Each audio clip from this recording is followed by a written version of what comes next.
프로그램은 순수 복음을 전하기 위해 제작되었습니다.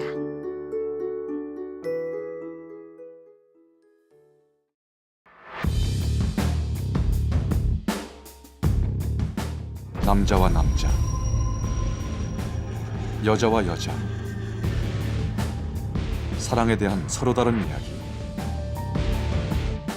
동성애자, 그들이 말하는 사랑, 그 진실은 무엇인가? 나 남자 볼 때마다 너무 좋아요. 동성애자로 살 거예요. 동성애자 사는 인생 좋아요. 다른 사람은 어떻게 보는지 제가 관심이 없어요. 그냥 남자랑 만날 때마다 좀 계속 그냥 섹스 하고 싶어요.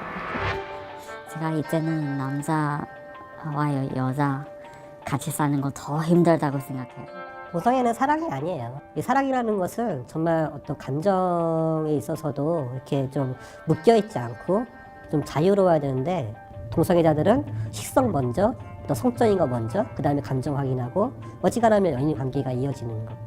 예, 그런 식으로 나간다고 보기 때문에 동성애는 절대 사랑의 감정이 아니에요. 지금도 남자를 사랑하고 있는 남자, 한때 남자를 사랑했다는 남자. 한 남자는 동성애를 사랑이라고 말하고 다른 남자는 동성애를 사랑이 아니라고 말한다. 그리고 이제는 자신들의 평범치 않은 사랑을 인정해달라고 당당히 목소리를 높이는 이들이 있다. 과연 우리는 지금 동성애를 어떻게 바라봐야 할 것인가?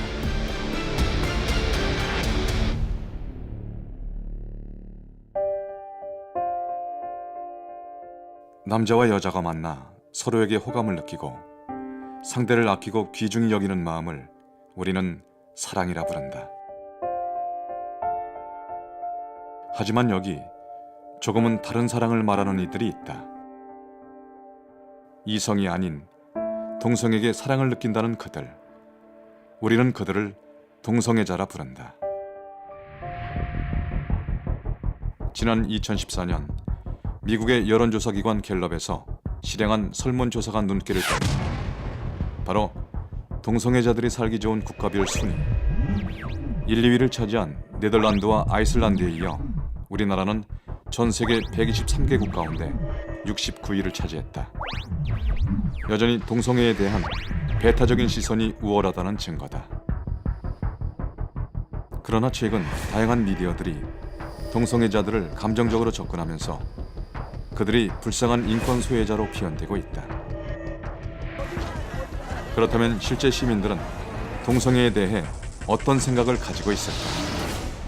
생각을 해본 게 없고 그냥 자기들이 서로 좋아하는 거니까 그렇게. 제 친구들 중에도 있는데 어느 사람이나 취향 존중은 해야 되는 거니까. 하나님 창조 사업에 위배되는 거야. 이거는 사회 질서를 흐릴 뿐 아니고 원래 만들어낸 대로 살아야지. 왜 그런 지저분한 짓을 하는지 모르겠어. 원래 인간의 본분에 벗어나는 것 같아요. 번식도 못하고 생물학적 관점에서 좀 벗어나는 일인 것 같아요. 여전히 찬반의 의견이 뜨거운 상황. 우리는 즉석으로 투표를 받아보기로 했다. 2013년 국제 여론조사 연구기관의 조사에 따르면 우리 국내 39%가 동성애를 지지하는 것으로 나타났다. 하지만 문제는 2007년부터 2013년까지 6년 동안 동성애 지지자 증가 비율이 전 세계에서 가장 빠르게 증가한 나라가 바로 대한민국이라는 것이다. 또한 동성애 지지율이 연령별로 큰 차이가 있는데 젊은 사람일수록 동성애자를 받아들여야 한다는 비율이 높은 것을 알 수 있다.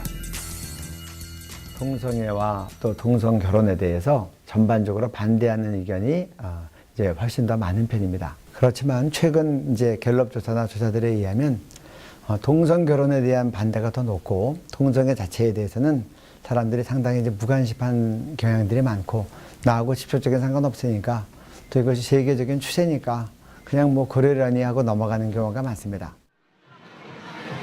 아직까지 다수의 국민들이 반대하고는 있지만 이것이 언제까지 지속될지는 아무도 알 수 없는 상황이다. 우리가 이렇게 동성애에 관심을 갖지 않는 사이 동성애라는 어두운 터널을 뚫고 나온 한 청년이 있다. 초등학교 9학년 올라가면서 조금씩 느끼기 시작했는데 그때 같은 반 반장이 굉장히 잘생겼고 또 공부도 잘했고 인기도 많았고 그래서 여러 아이들이 좋아했는데 저도 좋아했죠. 그 애를.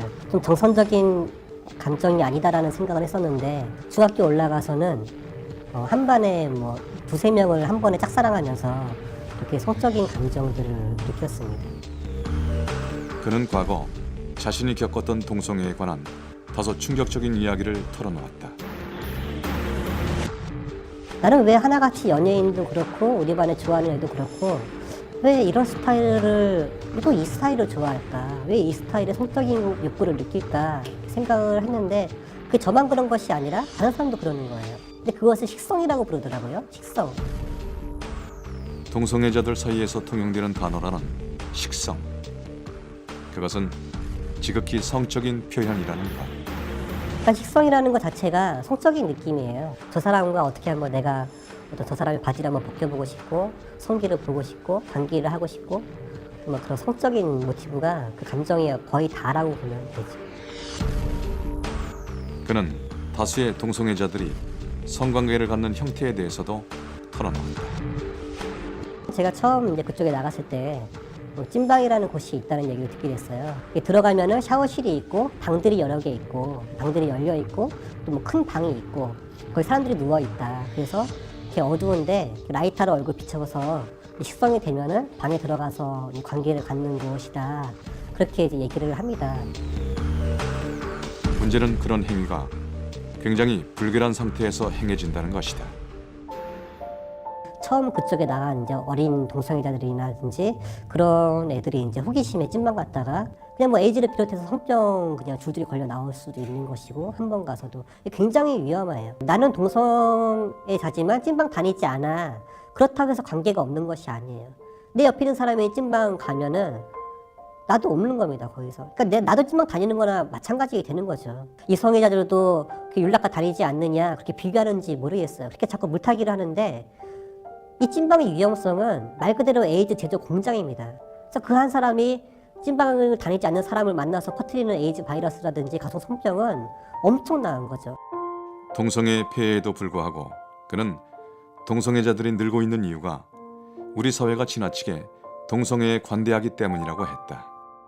저 때에는 동성애에 대해서 굉장히 고민하는 사람들이 많았어요. 내가 왜 동성애자가 되었고 뭐 그래서 이렇게 해서 내가 그냥 받아들이게 되었다 그런 얘기를 많이 하고 그러는데 요즘에는 그런 거 없어요. 그냥 나 남자 좋아해, 나 동성애자야, 그래 하고 나오는 애들이 굉장히 많죠. 그러다 보니까 그런 카페에서 만나서 그 애들도 이제 막 서로 이제 어떤 그 성적인 것으로 이렇게 막 많이 차 있다 보니까 서로 만나서 관계되었다 싶으면 관계하고 이미 청소년부터 이렇게 하는 거죠.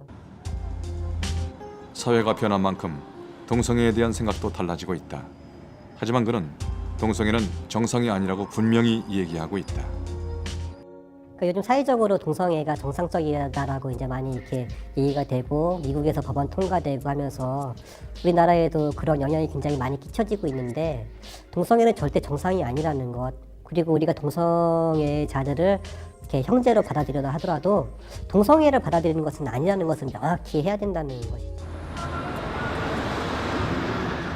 지난 2015년 6월 9일 서울 광장에서 열린 동성애 축제. 너무 오래 기다리셨습니다.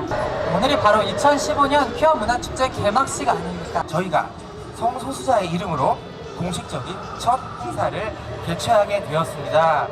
얼마나 영광스러운 일일까요? 얼마나 영광스럽습니까?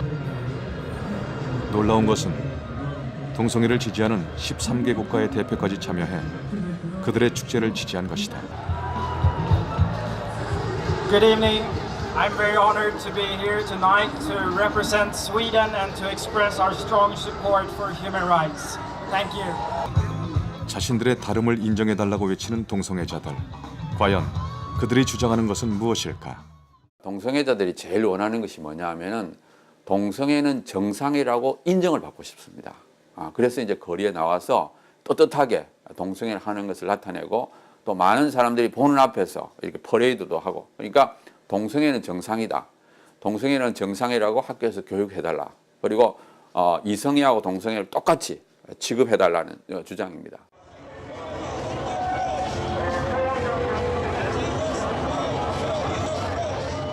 결국 그들은 서울시청 앞에서 퀴어 문화 축제 퍼레이드로 자신들의 존재를 알렸다. 외쳐주신대요. 나는 레스다! 나는 게이다!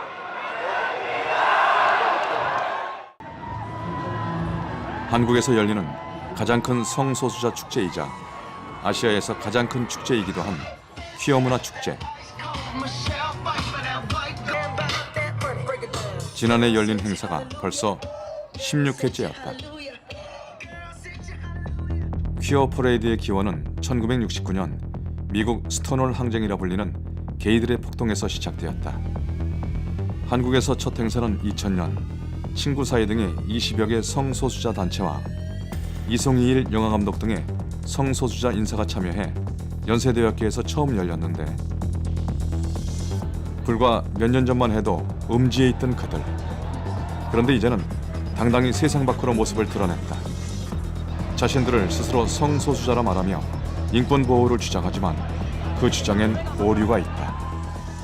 성소수자라는 용어 자체가 동성애적 성향에 대해서 도덕적 판단을 하지 마라라고 하는 도덕 폐기론에 기초된 용어이기 때문에 부적절한 용어다라고 할 수 있고, 우리나라에서 동성애라는 이유로 해서 명예훼손, 모욕 또는 여러 가지 그 가해 행위를 할 때는 기타 일반적인 형법 조항으로도 충분히 동성애자들에 대한 인권은 보호될 수 있다라고 할 수 있습니다. 그래서 특별히 성소수자라고 하는 인권, 이 개념은 우리나라에서는 좀 부적절한 개념이다, 이렇게 할 수 있습니다. 이 성소수자가 의미하는 이 성적 지향에서의 소수자들은 동성애 또는 트랜스젠더. 근데 이게 중요한 게요, 이 동성애나 트랜스젠더만 국한된 개념이 아니라 근친도 포함이 될 수 있고요. 특별히 아이들을 상대로만 성적 매력을 느끼는 소아성애도 포함이 될 수 있고요.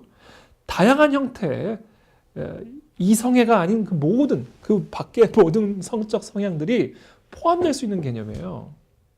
근데 이게 왜 위험한 개념이냐면요, 다수자가 마치 소수자를 억압하거나 차별하거나 혐오하는 것과 같은 갈등 구조로 만드는 개념이라는 거죠. 이 성소수자라는 개념이. 그들의 주장하는 성소수자라는 표현 자체가 이미 위험한 발언이라는 것이다. 동성애자들이 자신들의 사랑을 인정해달라고 외칠 때 이를 강력히 반대하고 제지하는 목소리도 있었다.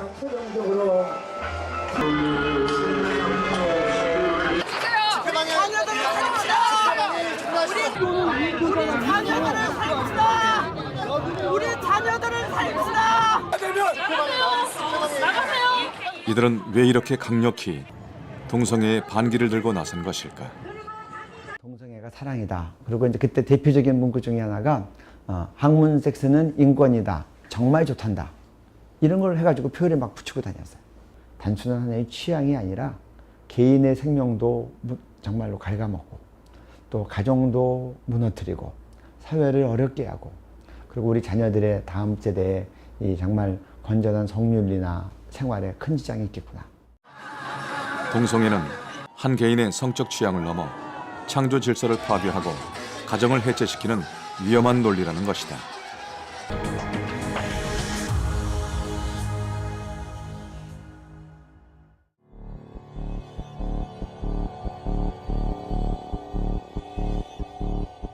경기도 외곽에 위치한 한 요양병원. 염환섭 원장이 진료 중인 병원이다. 수년 전 병원 개원 후 우연히 에이즈 환자를 치료하게 되면서 그들과 인연을 맺었고, 지금도 그를 찾아와 상담을 요청하는 동성애자들이 있다. 보내드리는데, 이 혈액 검사도 사실은 살고 있는 집 혹은 다니는 지역 있으시면은 그 지역 보건소 가서 익명 검사하겠다고 그러면 무료로 해줘요. 이라든지 어플 깔려 있는 거 스마트폰에 어느 때나 도움을 요청을 하세요. 그는 왜 이렇게 동성애자들에게 특별한 애정을 갖게 된 것일까? 동성애만 안 했으면은 정말 아주 그냥 잘 살았을 분들인데 너무 아깝잖아요, 사람이. 그런 거를 봤기 때문에 한 명이라도 에이즈 환자가 되면 안 되니까 저는 동성애 하는 친구들을 자꾸 만나서 동성애와 에이즈에 대해서 얘기를 해줘서 에이즈로 가는 거를 좀 막아보려고 하는 거죠. 안녕하세요. 자, 제 좀 뵐게요. 네네. 다리가 아프셨어요? 자, 여기하고 느낌이 똑같으세요? 조금 달라요. 여기가 감각이 좀 없고 그러세요? 요 다리 저리신 거는요. 네. 뇌가 망가져가지고 한 번씩 그렇게 다리가 심하게 저리거든요. 네. 요거는 원인 치료는 되기 조금 힘든데. 젊은 시절에 즐긴 동성애로 인해 에이즈라는 형벌을 받은 사람들. 그 말로는 너무도 비참할 뿐이다. 70, 80 돼가지고 돌아가시는 게 아니고 정말 너무나 꽃다운 나이에 돌아가시는데 폐렴이나 폐결핵 같은 것이 와서 굉장히 심한 폐 환자로 살다가 돌아가신다든지 아니면은 카포시 6종 등의 암이 많이 옵니다. 그래서 암 환자로 생을 마감하게 된다든지 에이즈 바이러스가 나중에는 뇌를 갉아먹어요. 그래서 에이즈 뇌증이나 에이즈 치매가 오는데 그러면은 뇌에 에이즈 바이러스가 갉아먹은 부위에 따라서 온몸을 못 쓰기도 하고 몸의 절반만 못 쓰기도 하고 치매가 와서 지능이 퇴화되기도 하고 우리가 영화 속에서 보는 순수하고 아름다운 형태로 살다가 면역력이 떨어져가지고 곱게 죽는 경우는 없는 거죠. 굉장히 처참한 거죠, 이 말로가. 에이즈는 결핵, 폐렴 등의 수많은 합병증을 유발한다. 에이즈 자체로 사망하는 것이 아니라 합병증 때문에 사망하는 것이 대부분인데 때문에 발병과 동시에 많은 치료비가 발생하고 평생 환자로 살아가야 하는 처지가 되는 것이다. 에이즈 환자로 확진을 받으면 한 달에 약값만 600만 원. 그 외에 합병증에 대한 치료비는 별도로 발생한다. 문제는 그 모든 비용이 모두 국민 세금으로 충당된다는 것이다. 치료비뿐 아니라 간병비까지도 국민 세금으로 지원되는 질병은 에이즈밖에 없어요. 그러니까 에이즈는 굉장히 특혜를 받고 있는 병인 거죠. 2014년도에는 에이즈 환자에 대한 사회적 비용이 4조를 돌파했고 향후 에이즈 환자의 사회적 비용이 10조가 돌파하는데 불과 10년이 안 걸릴 거예요. 이런 식으로 계속 증가하다가는요, 미국과 비슷한 사태가 생길 수 있습니다. 그러니까 실제로 미국에서 에이즈 걸려 있는 분들은요, 다 에이즈 약을 먹고 계시지 못합니다. 절반이 안 됩니다. 그러니까 이게 재앙인 거예요. 이게 언제 발생되는 일이냐면 결국에는 그 사회 비용이 그 에이즈 약 값을 전체를 감당할 수 없게 될 때 벌어지는 일들입니다. 후천성 면역 결핍증이라 불리며 아직까지 완치 방법이 없다는 에이즈.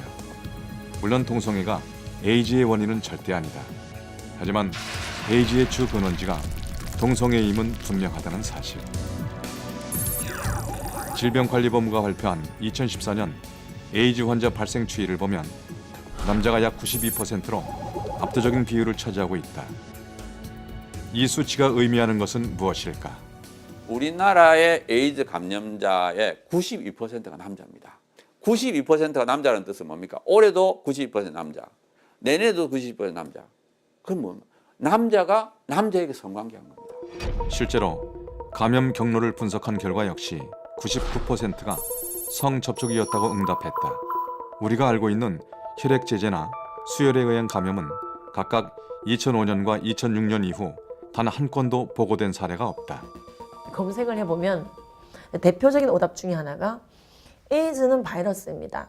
그러니까 이성애자든 동성애자든 일반인이든 아니든 누구에게나 동일하게 적용되어 걸릴 수 있습니다. 이렇게 뜨거든요.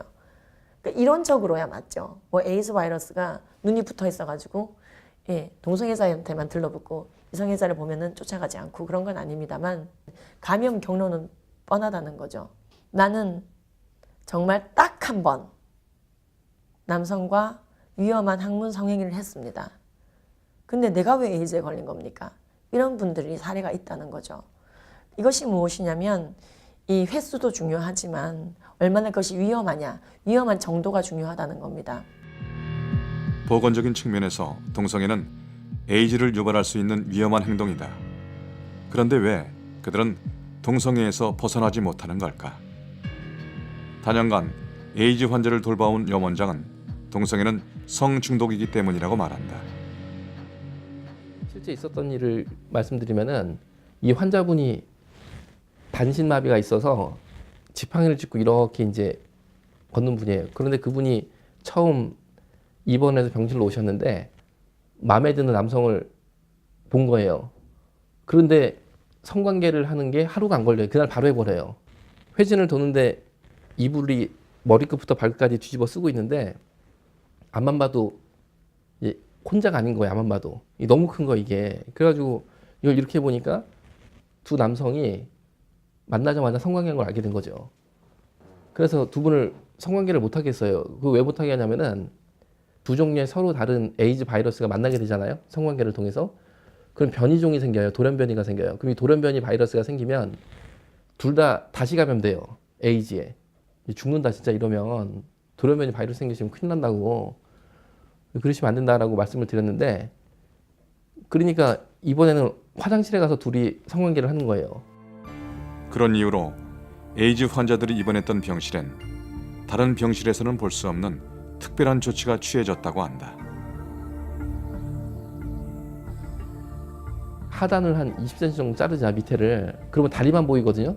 어떤 신체의 예민한 부분을 노출이 안 되는 거예요. 전혀. 한 발목까지 정도밖에 안 보이니까 밑에를 잘라서 한 번씩 밑에를 봐서 다리가 2개면 정상인데 4개가 왔다 갔다 한다.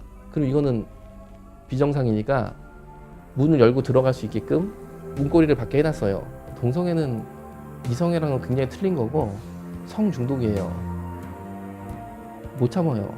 만약에 자기의 마음에 드는 어떤 상대를 만나면은 이성으로 통제가 안 되는 것 같아요. 중독이기 때문에 쉽게 끊을 수 없다는 것. 하지만 동성애자들의 입장은 다르다. 자신들에게 동성애는 선택이 아니라 타고난 것이기 때문이라는 주장이다. 과연 정말 동성애는 타고나는 것일까? 우리는 전문가의 의견을 들어보기로 했다. 타고난 것이 아니라는 것을 제가 몇 가지로 말씀을 드리면, 첫째, 동성애자들은 아기를 낳을 수 없습니다. 그게 유전이 안 되기 때문에, 전달이 안 되기 때문에 이미 동성애는 사라졌어야 됩니다. 두 번째로는 나이에 따라서 동성애자 비율이 줄어듭니다. 그러니까 20, 30대에 제일 많고 한 50대가 되면 절반 이하로 동성애자 비율이 줄어듭니다.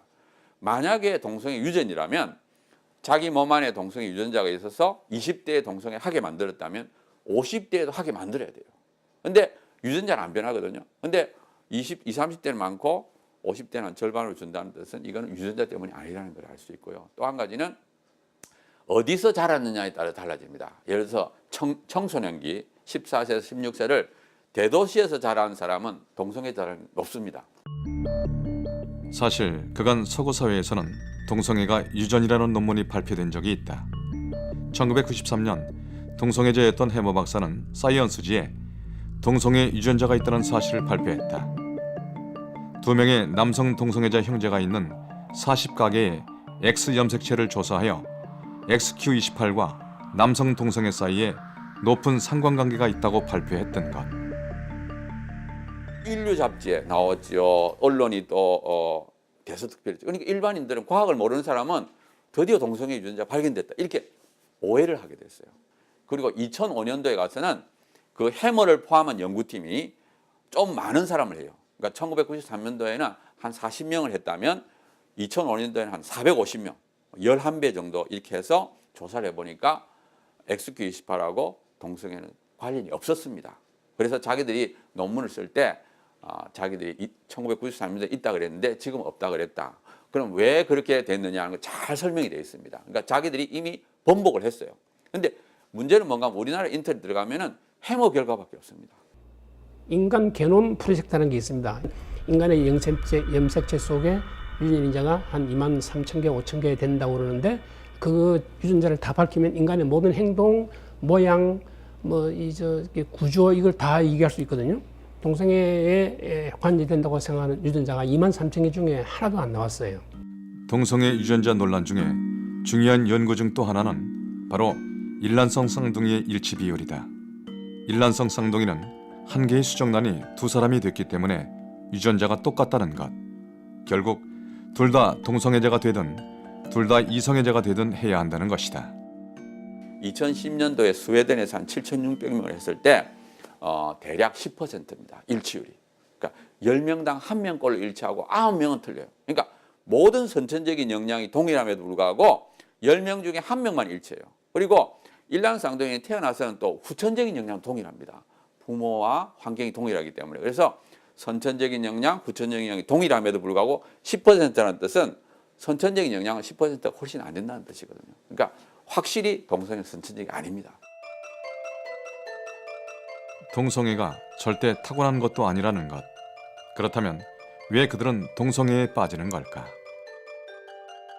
동성애를 하게 되는 이유는 1차적으로는 이제 정신적인 것이죠. 동성애인 사람한테 호감을 느끼고 그다음에 이제 성적 욕망을 느끼는데 이르면 이제 행동을 하게 되고 거기에 동원되는 것은 이제 신체적인 어떤 그 기관, 성기관이 동원되기 때문에 그래서 일차적으로 동성애는 정신적인 것으로 시작되고 정신적인 문제로 이렇게 봤습니다. 이성애자들하고 동성애자들의 과거를 이렇게 쭉 조사해 보면 이 동성애자들의 과거에 좀 불우한 것이 많다는 것은 계속 반복 지금까지 최근 논문까지 그게 이제 입증되고 있으니까 그 중에 제일 이제 큰 것이 폭력적인 아버지, 뭐 냉담한 어머니 또는 과잉 보호하는 어머니, 부부가 그 남녀 관계니까 남녀 관계 맨날 싸우는 거 이런 거 애들이 어려서 보면 이 성적인 이런 그 발전이 개념이 흐려져서 뭐 내가 나 결혼 안 해라든가 나는 아버지 같은 나이 든 남자가 좋아라든가 나는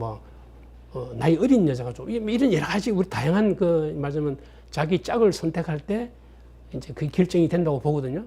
또 현대 사회에서는 제일 큰 게 문화입니다. 문화의 영향이 굉장히 커요. 그러니까 동성애를 아름답게 미화하는 드라마, 영화, 또 음란물, 포르노. 이 포르노 중에는 이 동성 간의 성관계를 묘사하는 포르노가 많습니다. 그러니까 10대, 20대가 그걸 보고 이제 자기도 한번 해볼까 하는 그런 생각이 들어요. 그리고 또 한 가지는 교육입니다. 지금 서구 사회에서는 동성애자가 급격하게 늘고 있어요. 왜냐하면 학교에서 동성애를 가르쳐 줍니다. 성교육 시간에 아예 동성애를 자체를 가르쳐 주기 때문에 그것이 늘고 있고 학자들은 다양한 경험과 원인에 따라 동성애에 빠져든다고 설명한다. 하지만 그보다 더 큰 문제는 최근 우리 청소년들 사이에서 동성애가 급증한다는 것이다. 요즘 10대 아이들이 헷갈려하는 이유 중에 하나가 자꾸 이제 그 드라마 같은 곳에 어떤 게이 코드라든지 남남 케미, 브라더 로맨스 이러면서 마치 우정이 굉장히 깊어지다 보면 호모섹슈얼리티까지 갈 수 있는 것처럼 끌고 가다 보니까 내가 어느 날 보니까 저 형이 멋있어. 내가 그러면 지금 동성애를 느낀 건가? 내가 동성애자인가? 굉장히 지금 빨리 바로잡지 않으면 큰 문제가 되는 겁니다. 성 정체성이 확립되지 않은 시기에 그 호기심을 인터넷 등의 잘못된 경로로 해결하다 보면 문제가 생길 수 있다는 것이다. 인터넷 검색으로 쉽게 접근할 수 있는 다양한 동성애 사이트. 그렇다 보니 적지 않은 문제들이 발생하고 있는 상황이다. 최근 청소년들 사이에서 급증하고 있는 이른바 바텀 알바. 동성애자들의 성행위를 돕는 아르바이트가 성행하고 있다. 충격적인 사실이다. 학문 알바, 그런 이상한 알바를 하는 사람이 전 국민 중에 한두 명이나 있겠지. 몇 명이나 된다고 그렇게 호들갑이십니까? 그렇게 얘기를 합니다. 그런데 여성가족부가 설문조사를 했습니다. 가출 남학생을 상대로 조사를 했더니 15.4%가 학문 알바, 바텀 알바를 했다라고 말한 겁니다. 15.4%가 학문 알바를 했다라고 말했다는 의미는 사실은 더 있을 수가 있어요. 안 했는데 했다고 할 가능성보다는 했는데 안 했다고 할 가능성이 높거든요. 요즘 일부 청소년들 사이에서 붐처럼 일고 있다는 바텀 알바. 어떻게 어린 청소년들 사이에서 그런 일이 행해진다는 것일까? 우리는 한 게이 사이트를 통해 실제 바텀 알바를 하는 청소년을 직접 만나보았다.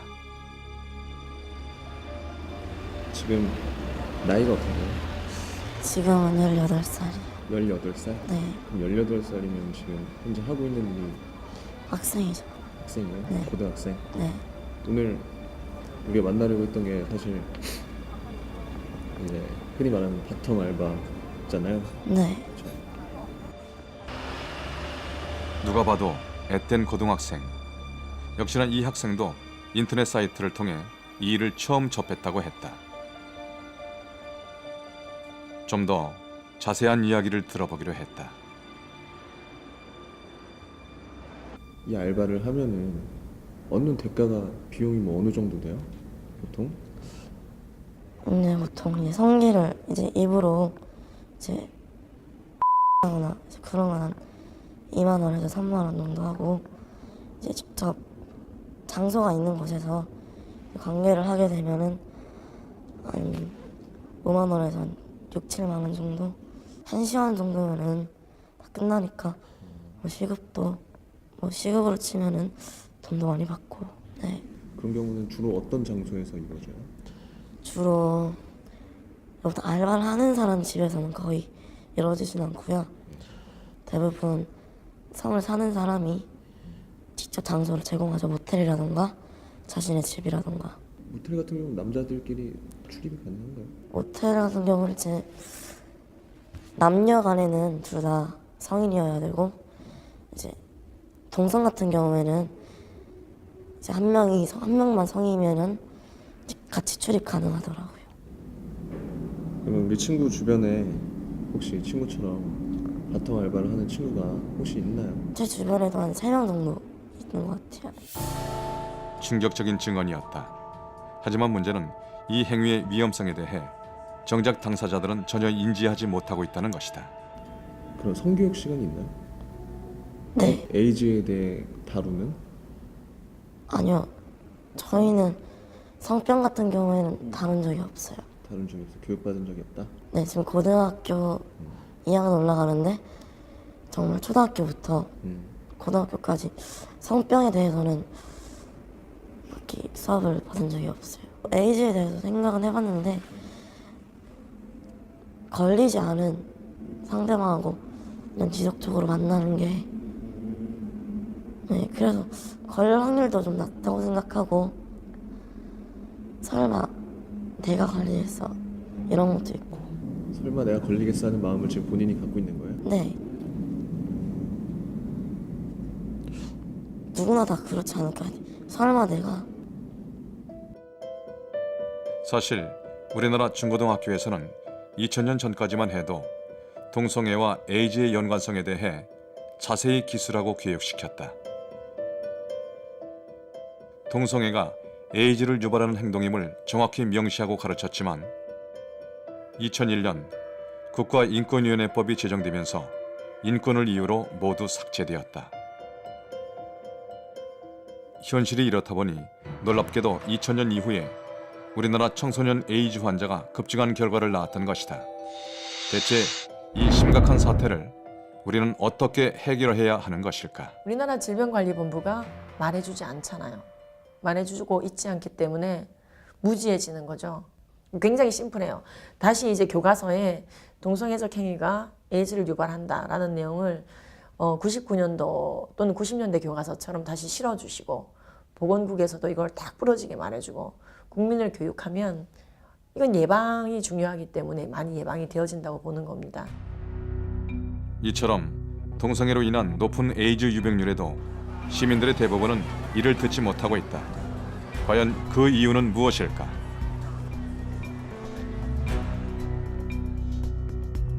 그 이유 중 하나는 바로 2001년 국가인권위원회법에 성적 지향 차별 금지 조항이 포함되면서부터이다. 우리나라 보건복지부에서 정부 기관에서 세계 모든 의료 전문 기관에서 통계로 발표한 이 동성애와 에이즈의 연관성을 설명하는 것조차 동성애자들의 수치심을 유발시킨다는 이름으로, 그들의 인권이라는 이름으로 사전에 다 편집이 되어버리는 겁니다. 이것이 결국은 누구의 인권을 위한 일인가 라는 것이죠. 얼마 전 국회의원 회관에서 한 포럼이 개최됐다. 다름 아닌 국가인권위원회법의 성적 지향 삭제를 위한 포럼이었다. 사실 동성애와 관련된 모든 문제점의 뿌리가 되고 있는 것은 바로 성적 지향이다. 그냥 가면을 쓰고 위장해서 들어온 다음에 가면을 벗은 꼴이 돼. 그래서 지금 많은 국회의원들이 내가 그런 줄 알았다면 사인을 안 했을 거라고 이렇게 이제 나서고. 그런 이유로 문제가 되고 있는 이 성적 지향 조항을 빼기 위한 노력이 계속되고 있다. 국가인권위원회법엔 성적 지향이라니 네 글자가 문제입니다. 2조에 있는. 오히려 국가인권위원회법이 조속히 국민의사에 따라서 삭제되는 모습으로 가야 맞지, 국민의사에 맞지 않은 일부 선진국이 택하고 있는 차별금지법을 제정해서 또는 동성혼을 합법화하는 이런 제도로 계속 동성혼 보호를 강화하는 것은 국민의사에 맞지 않는다, 이렇게 볼 수 있습니다. 차별금지법과 관련한 뜨거운 이슈가 또 하나 있다. 바로 군형법 제92조 6항의 군대 내 동성애 금지 조항에 관한 것이다. 만약 이 법안이 폐지된다면 수많은 피해자들이 속출될 것이 자명한 상황. 이를 막기 위한 움직임이 치열하다. 군대 내에서의 동성애를 정상화시킨 이후에 그것을 플랫폼으로 삼아 대한민국 사회 전체가 동성애 및 동성 결혼을 받아들이도록 하기 위한 고도의 전략임을 우리 헌법재판관님들께서는 반드시 기억해 주시기를 간곡히 부탁드립니다. 만약 이 법안 폐지를 막아내지 못한다면 어떤 결과가 초래되는 것일까? 군대 내에서 만약에 동성애를 갖다가 합법화했다. 그런데 일반 사회에서 그걸 막는다는 건 불가능하겠죠. 그리고 군대를 우리나라 남자들이 다 거쳐가는데 거기서 그렇게 교육받고 그렇게 살았던 사람들이 사회에 나오면 또 다 그 영향력을 행사하겠죠. 그래서 군대 내 동성애를 허용하는 것은 우리나라 차별금지법을 막는다는 것은 그건 이제 그건 어불성설이다. 동성애를 막으려면 모든 범위에서 함께 다 막아야 된다. 그것이 매우 현실적인 이야기입니다. 지금의 군형법을 지켜내고 앞으로 차별금지법을 막아내는 것이 건강한 우리 사회를 지킬 수 있는 최상의 방패인 것이다. 무엇보다 이 아이들에게 건강한 미래를 선물하는 것, 다음 세대를 지키기 위해 우리 세대가 꼭 해야 할 과제는 바로 동성애 합법화를 막아내는 것이다. 만약 그것을 지켜내지 못한다면 바로 우리 아이들이 그 피해자가 되기 때문이다. 쉽게 얘기하면 우리 초, 중, 고등학교 성교육 시간에 이성 간 성행위를 가르칠 때 동성 간 성행위, 즉 이렇게 국왕성교나 학문성교를 같이 가르쳐야 되고 이걸 가르치지 않으면 차별했다고 해서 차별금지법에 공교육이 걸리는 겁니다. 동성애를 옹호하는 활동에 옹호하는 법제도의 문제점들에 대한 최대 피해자가 우리 국가의 미래 사회를 담당하고 있는 청소년과 어린 세대에 집중되고 있다는 것을 주목해서 이 부분이 가져올 이 사회적 피해를 막기 위해서도 우리 성도님들의 이 동성애 반대 활동은 미래 세대를 보호하고 구한다는 차원에서도 좀 나서야 할 문제다라고 볼 수 있습니다. 정말 이 동성애 앞으로 우리 자녀들에게 또 우리 다음 세대들에게 우리가 어떻게 이런 부분을 가르쳐야 할 것인가, 그리고 살기 좋은 사회를 만들어줘야 될 거 아니겠어요. 동성애자들을 미워하지는 않지만 그 죄는 가증히 여겨야 하는 우리 크리스찬의 안목과 시각 그리고 영성이 무엇보다 필요할 때입니다. 동성애자들을 죄인으로 몰고 그들을 정죄하려는 것이 아니다. 아름다운 가정을 지키고 나아가 건강한 사회를 만들어가는 것, 그 소중한 축복을 지키기 위한 바른 움직임이 지금 시작되어야 할 것이다.